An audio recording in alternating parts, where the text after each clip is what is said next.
number 3 is we learn grammar. The reason we learn grammar, the reason they teach grammar, the reason they teach comma usage, if it's so innate, why do I have to be taught it? Well, because you're not a conscious user of what's already inside of you. Um, you know it's there, it has to be triggered, but now you need the consciousness of what's already there so that you can, one, learn to think about language. So learning grammar is going to help you learn to think about language. I have to think about what a subject is, and not as much now, of course, because I've been using it so long, and I'm a writer, so I don't have to think about Susie being the subject. I know that's a subject. But I do have to think about language. Is this the right word for what I'm trying to say here? Is this the right tone I'm trying to set for what I'm saying? What is the tone? What is the mood? How do I address this? How do I address that in words? And that goes back to the It Is Written series, being able to describe. Am I trying to describe or transcribe or prescribe? What is exactly am I trying to do? And that gets us to a place where we're thinking about grammar, helps us, and learning grammar helps us to think about language. I mean, we have to think about these things, and learning grammar helps us do that because it makes us go into a consciousness of, I am a girl, I have hair. So I have two sentences and I'm trying to combine them. Do I put a period? Is that the feel? Do I want them to be simple sentences? Do I need to create a compound sentence? Do I need to create a compound complex sentence with my thoughts? What am I trying to do? And learning grammar is going to help us think about language in a different way. It's also going to be able to help us talk about language. One thing I'm finding on my new job is the students aren't necessarily confident in what they read because they don't understand how some of the reading material is structured.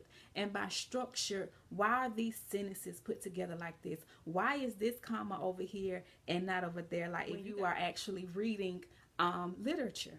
Follow the commas, follow the periods, follow the semicolons, colons, follow the colons, because all of those things are playing into the fact that this sentence, this paragraph, these words mean something.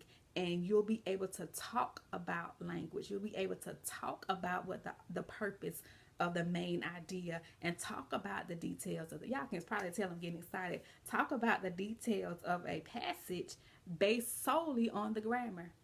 If we learn grammar consciously, it'll birth in us the ability to talk about language. And guys, language shows up in our songs, language shows up in our reading material, language shows up in our letters we write to each other, language is in our text messages, language is all around us all the time, every day. And sometimes we don't feel confident talking about the language we just read in textbooks and in news articles, and even the stuff we've heard, because we're not competent in our grammar. So sometimes we just can't keep up because we don't understand, especially when you're reading, how these sentences flow and what the author is trying to convey. And a lot of times authors will use sentence structure and use punctuation marks and grammar to convey a larger message. So learning grammar helps us talk about language. Learning grammar also helps us to understand grammar. Remember, grammar competence is innate in us, but we need an understanding of its purpose, of its function, of how it works, what doesn't fly. When you're talking grammar, what doesn't work, what's not appropriate, what is appropriate, what's appropriate in this region and not in another region, what's appropriate in this setting and not in another setting. Like, learning grammar helps us to understand grammar in all of its fullness and all of its just glory, all of its magnificence. It helps us, learning it and being conscious users of it help us better understand what it is. And so we won't shy away from it. We won't shy away from writing the English paper like, man, I don't want to do that. Man, I hate writing. Man, I don't want to do that. Dog, hey, do y'all write papers for people? No, we don't. We don't write papers in the writing center. I don't write papers for people as a writing consultant. I will help you do these things. I will help you talk about language. I will help you understand grammar, but I don't write papers for people. Why? Because you're not getting an understanding like that. And it's because most people, or some people, I won't say most, I don't know most people, some people just aren't confident and comfortable in their writing abilities, because they don't understand how things should fit together. They don't even understand they have a voice, and that their voice is powerful enough to be enough to get them through an assignment, if that makes sense. So another thing learning grammar is going to help you do is sharpen your own reading and writing skills.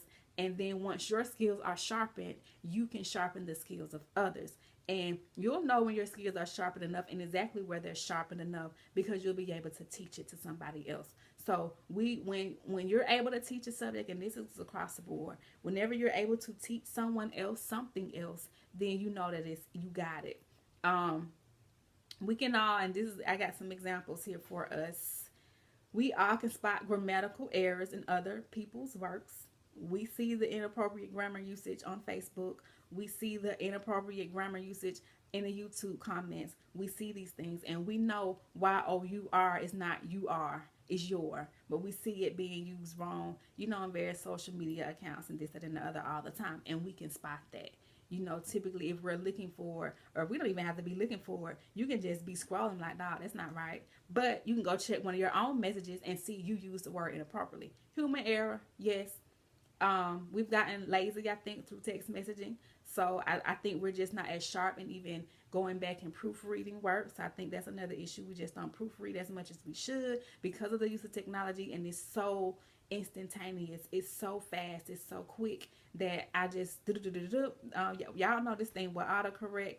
I have had people send me back stuff like, what they talking about? Oh my goodness. And I'll go back and read my message and it got autocorrected, and I said something inappropriate, by mistake, because the thing don't autocorrected me. So it's like we have to go back and just proofread even our text messages so we don't offend, so we don't be like, oh my gosh, that's not what I meant to say, and all of that good stuff. Another thing, if we look close enough and grow through the proofreading process, so here goes this proofreading, we can spot the mistakes in our own works just as easily with some level of proficiency. So we typically, what I'm advising students now to do is go back and read your work out loud. Go find you a corner, go sit in your room with the door closed, and read your papers out loud.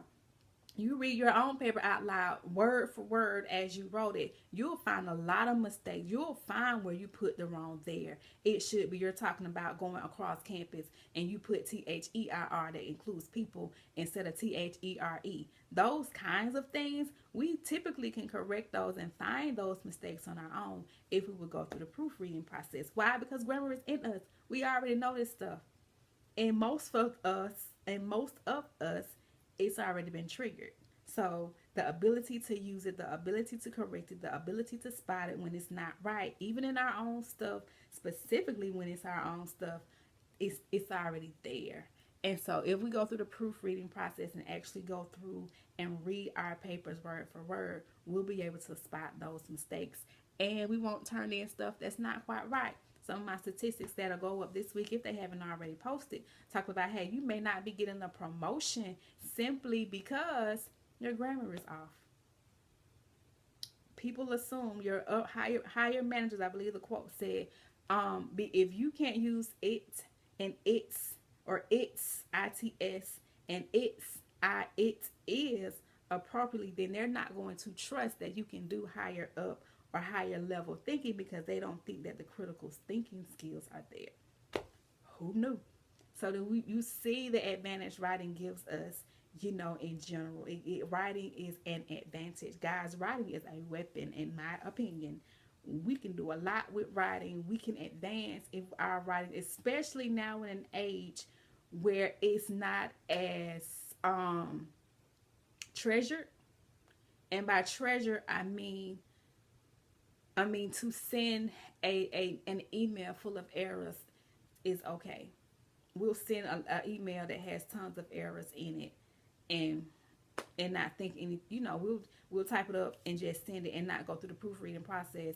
And your grammar is horrible, or you didn't put any. I have read stuff, guys, no periods anywhere, and I have to figure out what they're saying and put the punctuation marks in so I can get an understanding of what they're trying to convey. What if you were the expert writer on your job? People are going to come to you and ask you how to do things because the competence in that one area is there. So they're just going to assume you're competent in other areas. So let's work on our writing, guys. It'll help promote you. It'll help help you stand out in a good way. It'll give you an advantage. All right, so I'm almost done. Why learn grammar? If English isn't, let's say English isn't your mother tongue or your native language, then learning grammar is going to provide for you an opportunity to compare what you know about your own language, so your underlying structure of how language works in your original tongue or your native tongue, as you add vocabulary and structure of English to your own language awareness as it relates to English. So let's say I speak Spanish, and Spanish is a common language now. It is one of those languages that is common to learn in high school and even at the college level. So knowing if Spanish is my first language, then I'll be able to kind of do a compare and contrast to how English compares to Spanish. And guys, I took Spanish 1, 2. I think I took a beginner course and everything, and I'm not going to sit up here and try to compare anything, but we know in Spanish it has some singular words and it has some plural words. We know in English there are some ways to make words plural and some ways to make words singular. So that's where the comparing comes into. You already know the basic structure of your native tongue, so then it should kind of help you transfer, well, how does this look in another language? So why learn grammar? Again, it's all about the language awareness. It's almost like we have hands, we have toes. When we were newborns, we had hands, we had toes, we had a nose, we had eyes, but we weren't necessarily aware that they were there. So we began, over time, we would see our mother and we saw she had eyes, so we do this. We checking for our own eyes. And then we see she had a nose and mama would say nose. And then she would touch your nose and say nose. And then you're making those connections. So it's the same with grammar. We start figuring some things out as we interact with grammar. So the more people are talking around us and interacting themselves with the English language in its standard form, then we're going to pick that information up. So we just start figuring out how grammar works, but we're not necessarily conscious as to why the comma goes there. We may not be necessarily conscious as to why mama paused or why mama did these, the quotation marks. You get what I'm saying? So it's like we see it, we get it, we do it, but we may not necessarily understand the why.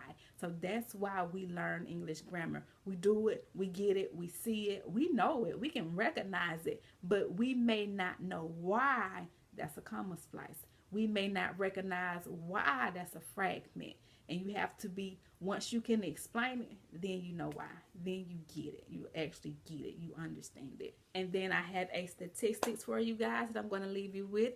100% of native speakers of the English language are already experts on grammar. So if you are a native speaker of the English language, 100% of us are experts on grammar. It's in us, guys. We already know how to do it. The actual process of learning grammar just makes us conscious users of the grammar that's already in us. Again, takeaway number 2, waiting to be triggered by other people using it, other people expressing things in the correct standard order. And I keep saying that because I know I'm going to get into a video eventually about, regional tones and what's appropriate and what's not appropriate, your traditional English and all of that good stuff. So I hope you guys enjoyed this. I enjoyed just talking and not necessarily being live. So I do believe I'm going to do more videos like this because I do have time, throughout my week, and I don't have to wait until, like an appointed time. And I'm sure I get on and do some live things because I like live. I like the interaction of the live audience, but I don't always know if you guys are watching. I don't always know who's watching, who's watched. Is it impactful? Are people benefiting from it? I don't always know. So when you tell me that, I get the message, and it makes me so happy that I'm able to help you guys. So see you guys soon. Talk to you later. Bye.